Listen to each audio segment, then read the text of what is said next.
Hello, আমাদের আজকের আলোচ্য বিষয় স্ত্রী রেণু উৎপাদন, যাকে বলা হচ্ছে মেগা স্পোরোজেনেসিস, এবং স্ত্রী লিঙ্গধর উৎপাদন, যাকে বলা হচ্ছে মেগা গ্যামেটোজেনেসিস। এই জেনেসিস শব্দটার মানে হচ্ছে সৃষ্টি হওয়া। যেখানেই জেনেসিস থাকবে তোমরা ভাববে সৃষ্টি হওয়া। এটা হচ্ছে মেগা, এটা স্পোর সৃষ্টি হচ্ছে, স্ত্রী রেণু সৃষ্টি হচ্ছে, ওই জন্য স্পোরোজেনেসিস। আর মেগা গ্যামেট তৈরি হচ্ছে, ওই জন্য হচ্ছে গ্যামেটোজেনেসিস। বোঝা গেল? স্ত্রী রেণু এবং স্ত্রীর লিঙ্গধর। বোঝা গেল? আমরা জানি ব্যক্তবীজী এবং গুপ্তবীজী উদ্ভিদের যৌন জনন অঙ্গ হচ্ছে ফুল। ফুলের মধ্যে স্তবকগুলো সাজানো থাকে। এই যে দেখো, এদিকে আবার দেখো যে থ্যালামাসের ওপরে। এই যে আমি একটা গর্ভকেশর চক্রের একক, হ্যাঁ, গর্ভকেশর তার যে তিনটে অংশ, হ্যাঁ, এক গর্ভমুণ্ড, গর্ভদণ্ড এবং ডিম্বাশয় বা গর্ভাশয়, সেটা এঁকেছি। এই ডিম্বাশয় বা গর্ভাশয়ের মধ্যে কিভাবে স্ত্রী রেণু এবং স্ত্রী লিঙ্গধর উৎপাদন হয় সেটা আমরা দেখব আজকে। এই যে ধরো ডিম্বাশয়ের প্রাচীরের সহিত সংলগ্ন যে কুশনের মতো একটা কোষের অংশ, যাকে বলা হচ্ছে অমরা। অমরা বা এটাকে আমরা বলি প্ল্যাসেন্টা। বুঝা গেল? এটাকে আমরা বলি প্ল্যাসেন্টা।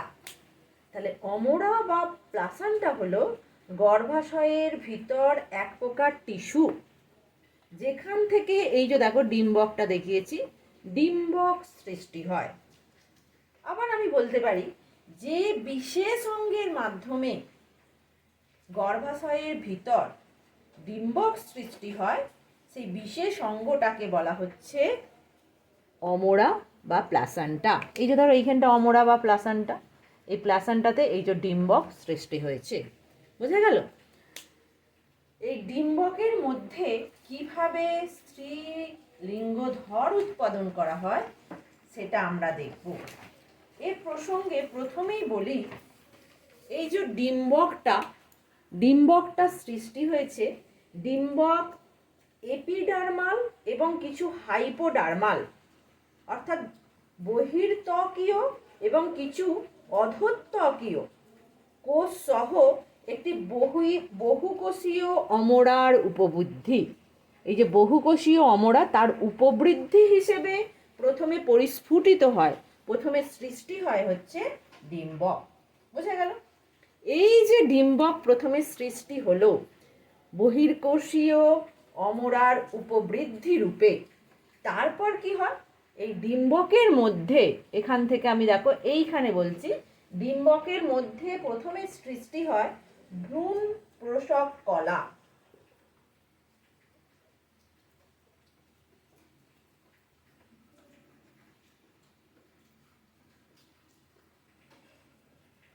ভ্রূণ পোষক কলা, যাকে আমরা বলছি নিউসেলাস। আমি আগে বলেছি ডিম্বকের গঠনে তোমরা দেখেছো, হ্যাঁ, যে ভ্রূণ পোষক কলা বা নিউসেলাস সৃষ্টি হলো, এবং গোড়ার দিক থেকে একটা অথবা দুটো ডিম্বক ত্বক উৎপন্ন হয়।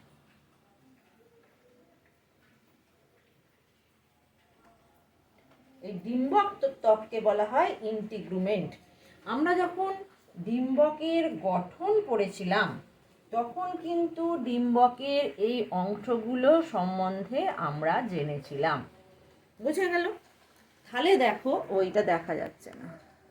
তাহলে দেখো, প্রথমে হচ্ছে কি বললাম, যে ডিম্বকটা এপিডার্মাল এবং কিছু হাইপোডার্মাল কোষ সহ একটা বহির্কোষীয় অমরার উপবৃদ্ধি রূপে প্রথমে ফোটে, তারপরে তার মধ্যে ভ্রূণ পোষক কলা বা নিউসেলাস সৃষ্টি হয়, এবং একটা অথবা দুটো ডিম্বক ত্বকে উৎপত্তি ঘটে।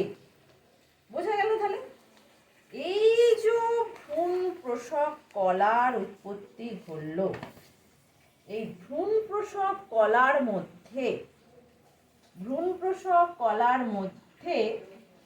যে একটি এমন ঘন সাইটোপ্লাজম পূর্ণ, এইটা আমি ভ্রূণ প্রসব কলাটাকে দেখিয়েছি, জানো তো? ভ্রূণ প্রসব কলার মধ্যে এইখান দিয়ে, এই যে আমি যখন পড়িয়েছিলাম, এইখান দিয়ে এই যে কি তৈরি হয়েছিল, ডিম্বক ত্বক তৈরি হয়েছিল, মনে করে দেখো। ভ্রূণ প্রসব, এটা ডিম্বক রন্ধ্র ফাঁকা ছিল। ভ্রূণ প্রসব কলার মধ্যে একটি কোষ ঘন সাইটোপ্লাজম এবং বড় আকারের নিউক্লিয়াস যুক্ত। দেখো সব কোষগুলো থেকে আলাদা, এই যে এই কোষটা দেখো ঘন সাইটোপ্লাজম যুক্ত এবং বড় আকারের নিউক্লিয়াস যুক্ত হয়েছে। এই যে কোষটা, এই কোষটাকে বলা হয় আর্কিস্পোরাল কোষ। আর্কিস্পোরিয়াল কোষ। দেখো, দেখলে এখান থেকে অমরার উপবৃদ্ধি রূপে ডিম্বক তৈরি হলো, দেখো অ্যারো দিয়ে দেখিয়েছি। তারপর ভ্রূণ প্রসব কলা তৈরি হলো এবং একটা দুটো ডিম্বক ত্বক, এই যে ডিম্বক ত্বক উৎপন্ন হলো। তারপর সেখানে এই যে ভ্রূণ প্রসব কলার মধ্যে দেখা গেল একটা স্পেশাল টাইপের কোষ, যেটা হচ্ছে ঘন সাইটোপ্লাজম যুক্ত এবং বড় নিউক্লিয়াস যুক্ত। এই কোষটাকে বলা হয় আর্কিস্পোরিয়াল কোষ। বোঝা গেল? এই কোষটা কি হয়, আড়াআড়িভাবে বিভাজিত হয়ে যায়। বোঝা গেল? এই কোষটা আড়াআড়িভাবে বিভাজিত হয়ে দুটো কোষ সৃষ্টি করে। আমি তাহলে এই জিনিসটাকে মুছছি।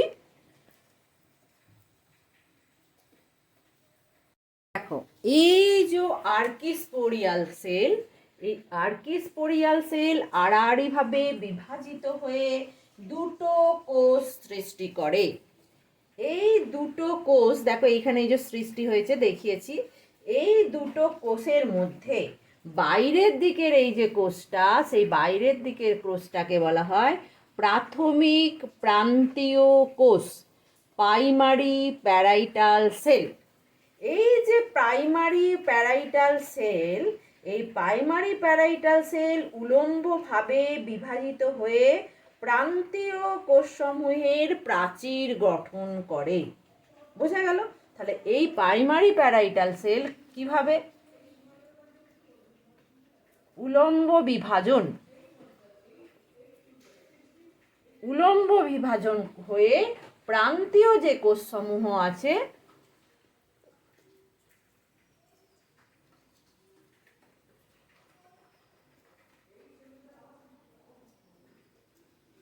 প্রান্তীয় কোষসমূহের প্রাচীর গঠন করে। বোঝা গেল? এরপরে দেখো, এই যে ভিতরের দিকে যে কোষটা আছে, সেই ভিতরের দিকের কোষটাকে বলা হচ্ছে প্রাথমিক রেণু ধারণ কোষ। তাহলে এই কোষটা হয়ে গেল প্রাথমিক রেণু ধারণ কোষ। এই প্রাথমিক রেণু ধারণ কোষ বা প্রাইমারি স্পোরোজেনাস সেল, এই প্রাইমারি স্পোরোজেনাস সেলটা ইকুইভ্যালেন্ট টু, এটাকে আমি বলতে পারি, এই কোষটাকে আমি ইকুইভ্যালেন্ট টু স্ত্রী রেণু। দেখা যাচ্ছে কি? দাঁড়াও একটুখানি দেখে নি। স্ত্রী রেণু মাতৃকোষ হিসাবে কাজ করে। এটা হচ্ছে মেগাস্পোর মাদার সেল।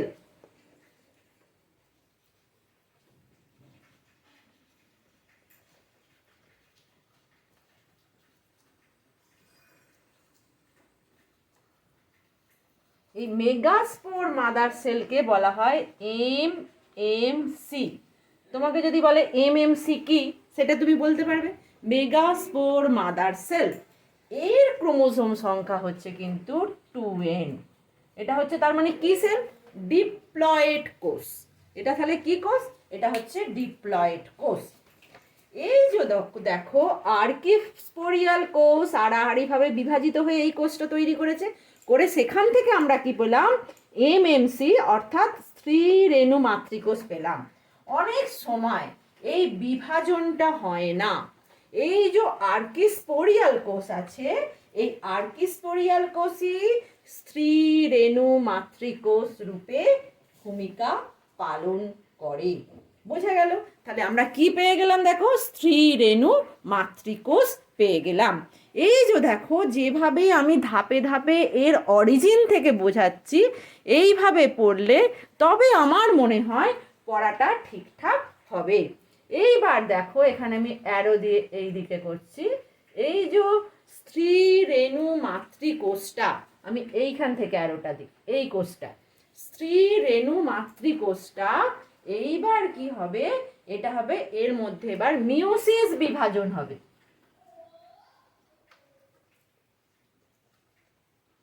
মিওসিস বিভাজন হবে। মিওসিস বিভাজন হবার পরে এইটা এবার কি করবে দেখো, চারটে সেল তৈরি করবে। একটা, দুটো, তিনটে, চারটে।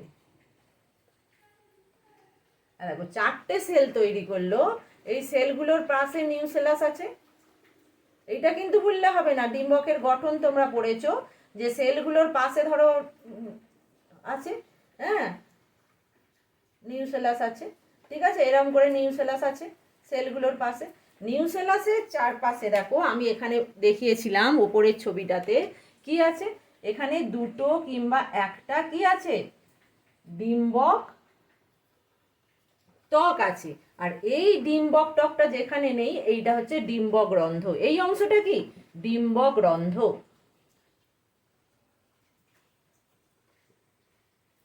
ডিম্বক রন্ধ্র বা মাইক্রোফাইল, এটা আমরা আগে পড়ে নিয়েছি। হ্যাঁ, এই যে দেখো আর এইখানটা থাকে, দেখা যাচ্ছে তো, হ্যাঁ এই অংশটা নিউক্লিয়াসের, এইটা হচ্ছে কি ক্যালাইজা, CALAZA, ক্যালাইজা। বোঝা গেল? এই যে দেখো চারটে সেল তৈরি হলো। এক, সেলগুলোর নামকরণ করি, 1 2 3 4, চারটে সেল তৈরি হলো। এই ডিম্বক রন্ধ্র ওপরের দিকটা, ডিম্বক রন্ধ্রের দিকের এই তিনটে সেল দাগ দিয়ে দিলাম, এরা নষ্ট হয়ে যায়। এরা কি হয়ে যায়, নষ্ট হয়ে যায়। এই যে চারটে সেল তৈরি হলো, এই অবস্থাটাকে বলা হয় স্ত্রী রেণু চতুষ্টয়।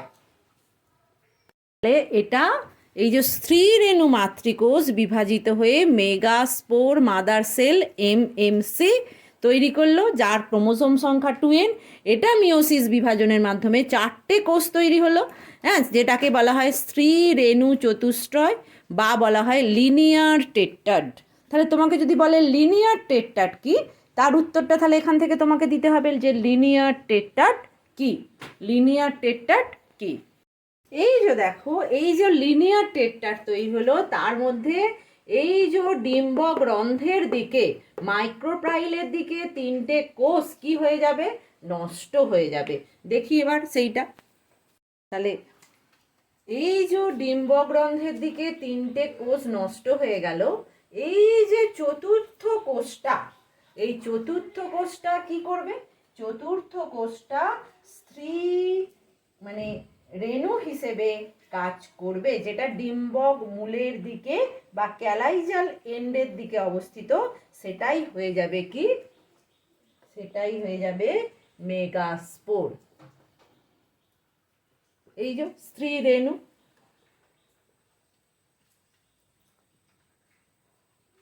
মেগাস্পোর। তাহলে দেখো মেগাস্পোর উৎপন্ন হয়ে গেল। হ্যাঁ, তাহলে কি হয়ে গেল, মেগাস্পোর উৎপন্ন হয়ে গেল। এই যে মেগাস্পোর উৎপন্ন হয়ে গেল, এই মেগাস্পোর থেকে আস্তে আস্তে মেগা গ্যামেটোজেনেসিস পদ্ধতিতে মেল গ্যামেট তৈরি করবে। এই 4 নম্বর ফোর্থ সেলটা, 4 নম্বর কোষটা হচ্ছে কার্যকরী ফাংশনাল মেগাস্পোর। এটা থেকে আস্তে আস্তে কি তৈরি হবে, এটা থেকে আস্তে আস্তে তৈরি হবে স্ত্রীলিঙ্গধর।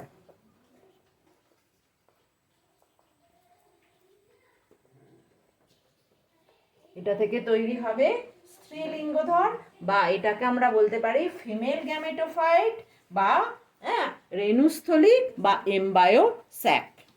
এরপর দেখো আমরা স্ত্রীলিঙ্গধর উৎপাদন কি করে, যেটা হচ্ছে মেগা গ্যামেটোজেনেসিস পদ্ধতিতে স্ত্রী রেণু থেকে স্ত্রীলিঙ্গধর কি করে উৎপন্ন হয় সেইটা আমরা দেখব। বোঝা গেল?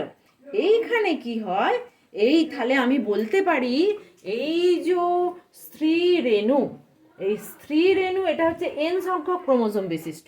স্ত্রী রেণুটা হচ্ছে স্ত্রীলিঙ্গধরের প্রথম কোষ। তাহলে স্ত্রী রেণু হলো স্ত্রীলিঙ্গধরের প্রথম কোষ। হ্যাঁ, স্ত্রীলিঙ্গধরের প্রথম কোষ। বোঝা গেল?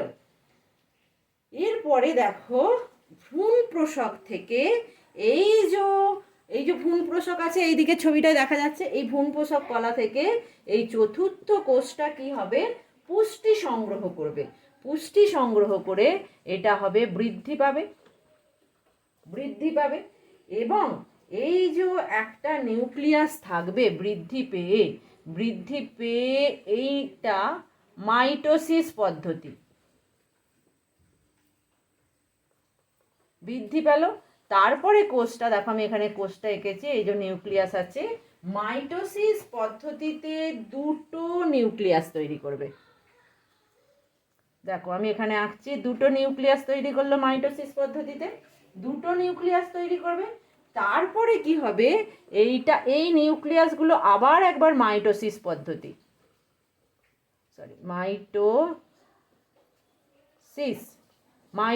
পদ্ধতিতে, তাহলে এইটা থেকে আরো দুটো নিউক্লিয়াস তৈরি হলো, আবার এইটা থেকে আরো দুটো নিউক্লিয়াস তৈরি হলো, চারটে নিউক্লিয়াস তৈরি হলো। ঠিক আছে? এরপরে দেখো এইটা আবার একবার মাইটোসিস পদ্ধতি। এবার আমি এখানটা একটু মুছি।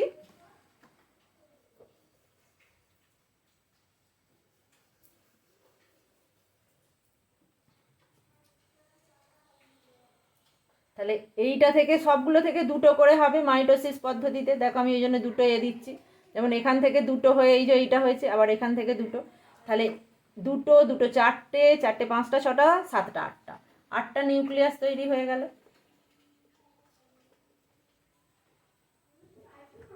আটটা নিউক্লিয়াস তৈরি হয়ে গেছে। দেখো 1 2 3 4 5 6 7 8, আটটা নিউক্লিয়াস তৈরি হয়ে গেল। এটাও হচ্ছে মাইটোসিস। তাহলে দেখো কবার মাইটোসিস হলো, এটা হচ্ছে 1 নম্বর, এটা হচ্ছে 2 নম্বর, এটা হচ্ছে 3 নম্বর। তিনটে মাইটোসিস পদ্ধতি এখানে সম্পন্ন হলো, আটটা নিউক্লিয়াস তৈরি হলো।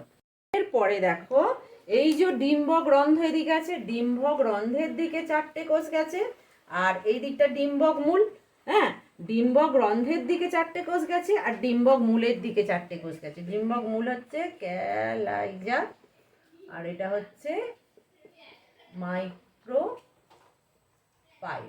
ঠিক আছে?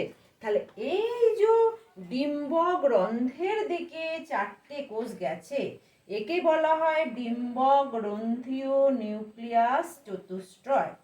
বোঝা গেল? আর এই যে ডিম্বক মূলের দিকে চারটে কোষ গেছে, এটাকে বলা হয় ডিম্বক মূলীয় নিউক্লিয়াস চতুষ্টয়। বোঝা গেল? তাহলে আমি এইখানটা এবার একটু মুছি। দেখো এই যে ডিম্বক রন্ধ্রের দিকে চারটে কোষ গেছে, সেটাকে বলা হচ্ছে ডিম্বক গ্রন্থীয় নিউক্লিয়াস চতুষ্টয় বা মাইক্রোপাইল কোয়াড্রেট। এই যে তোমাকে যদি বলা হয় এইটা না বলে ডিম্বক গ্রন্থীয় নিউক্লিয়াস চতুষ্টয়, যদি বাংলায় না বলে তোমাকে বলে মাইক্রোপাইলার কোয়াড্রেট কাকে বলে, তাহলে তোমাকে এটা বলতে হবে। আর ডিম্বক মূলীয় নিউক্লিয়াস চতুষ্টয়, সেটাকে বলা হয় ক্যালাইজাল কোয়াড্রেট। তাহলে এইটা তৈরি হলো। এর পরে কি তৈরি হবে দেখো, এর পরে হচ্ছে এখান থেকে একটা এখানে চলে আসবে, মধ্যিখানে এখান থেকে একটা চলে আসলো। তাহলে মধ্যিখানে কি হয়ে গেল, মধ্যিখানে হয়ে গেল একটা, এবং এর প্রত্যেকটার ক্রোমোজোম সংখ্যা হচ্ছে এন করে, এন এন এন এন, আবার এন এন এন এন, এখানে তাহলে দুটো এন চলে এলো, এন প্লাস এন। বোঝা গেল? এই যে এক জোড়া, এদেরকে বলা হচ্ছে মেরু নিউক্লিয়াস। এখানে কি হয়ে গেল, এন প্লাস এন হয়ে গেল। এই যে N+N এটাকে বলা হয় পোলার নিউক্লিয়াই বা মেরু নিউক্লিয়াস।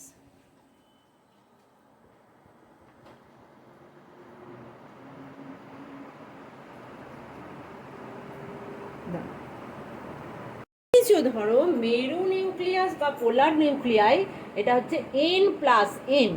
এরা কি হলো পরবর্তীকালে, এরা হচ্ছে যে যুক্ত হয়ে যায়।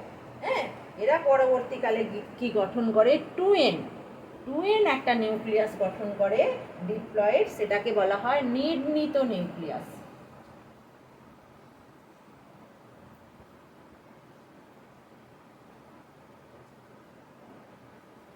নির্ণীত নিউক্লিয়াস, এই নির্ণীত নিউক্লিয়াসকে বলা হয় সেকেন্ডারি নিউক্লিয়াস, ডেফিনিটিভ নিউক্লিয়াস, অনেক নামে ডাকা হয়। তাহলে এইভাবে নির্ণীত নিউক্লিয়াস বা ডেফিনিটিভ নিউক্লিয়াস বা সেকেন্ডারি নিউক্লিয়াস তৈরি হয়। এর প্রসঙ্গে আমি একটা বলে রাখি একটা কথা, আর একটা কোশ্চেন আসতে পারে তোমাদের, এই যে যখন 4টে সেল থাকে, যখন এরা এখানে চলে আসছে না, এই যে 4টে সেলের অবস্থান, এটা হচ্ছে এই 4টে সেলকে একসাথে তুমি ইকোভ্যালেন্ট বলতে পারো 1 আর্চিগোনিয়াম। এটা হচ্ছে 1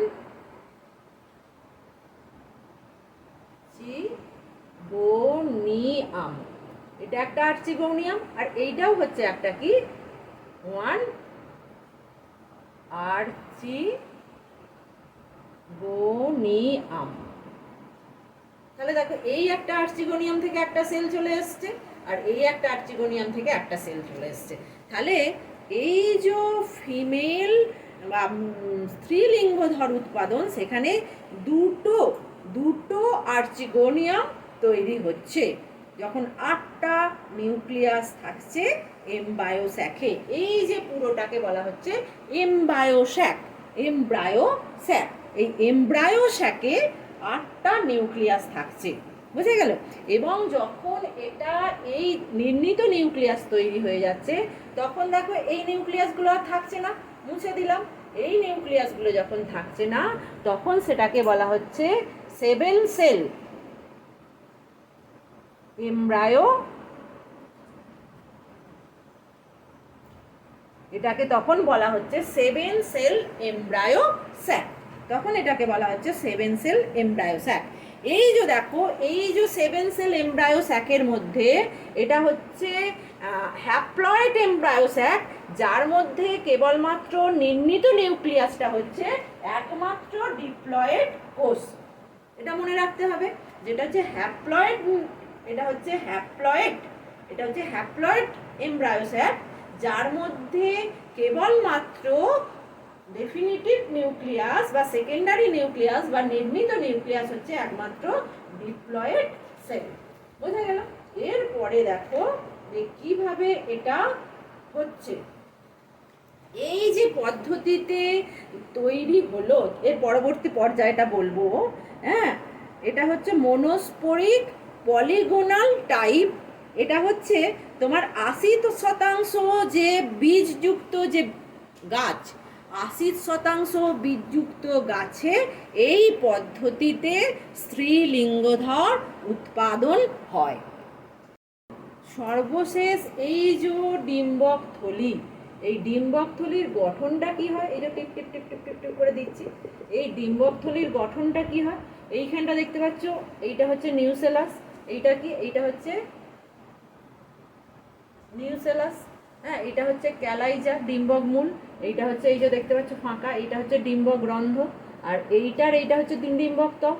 তাহলে এই যে এখানে ভ্রূণস্থলিতে দেখো, এই যে ডিম্বক রন্ধ্রের দিকে তাহলে 3টে কোষ থাকলো, তার মধ্যে একটা কোষটাকে বলা হয় এগ বা এটাকেই হচ্ছে ডিম্বাণু।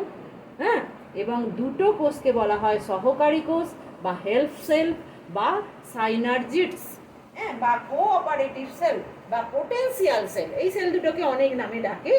হ্যাঁ, এবং এই যে সহকারী কোষ এবং ডিম্বক, এদেরকে একসঙ্গে বলা হচ্ছে, এগ ডাকে গর্ভযন্ত্র। এই গর্ভযন্ত্রটা আমি আগের একটা ভিডিওতে এটা আমি বলেছিলাম। এবং এই যে মধ্যিখানের যে নির্মিত নিউক্লিয়াস, দুটো নিউক্লিয়াস ফিউশন হচ্ছে, ওই জন্য এটাকে ফিউশন নিউক্লিয়াসও বলা হয়, অথবা বলা হয় বাই নিউক্লিয়েটেড কেন্দ্রীয় কোষ। আর এই যে ক্যালাইজাল স্থানে, এটা হচ্ছে ডিম্বক মূল, এখানটা ক্যালাইজাল স্থানে ডিম্বক মূলের দিকে যে কোষ তিনটে থাকে তাকে বলা হচ্ছে প্রতিপাক কোষ সমষ্টি বা অ্যান্টিপোডাল সেল। তাহলে এইভাবেই দেখো ভ্রূণস্থলী উৎপন্ন হলো। এবং এই যে ভ্রূণস্থলীর অনেক গঠন আছে, অনেক প্রকারভেদ আছে, সেটা আমরা অন্য ভিডিওতে আলোচনা করব। বোঝা গেল? এই যে ডিম্বাণু, ওভাম, এটাকে আমি কি বলতে পারি? ওভাম। হ্যাঁ, এবং ডিম্বাণু বলতে পারি, এটাকে আমরা বলতে পারি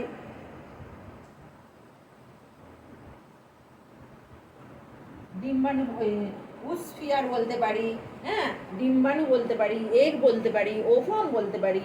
এইটা নিষেকের ফলে, এটা যদি নিষেকের পর এই যে এগটা কিসে পরিণত হয়? বীজে পরিণত হয়। বোঝা গেল? হ্যাঁ, এইটা হচ্ছে এই প্রকার ভ্রূণস্থলী গুপ্তবীজী উদ্ভিদের দেখা যায়। হ্যাঁ, এই প্রকার ভ্রূণস্থলীকে বলা হয়, আগেও বলেছি, পলিগোনাম টাইপ। আর এটা হচ্ছে মনোস্পরিক বলা হয়। কারণ কি?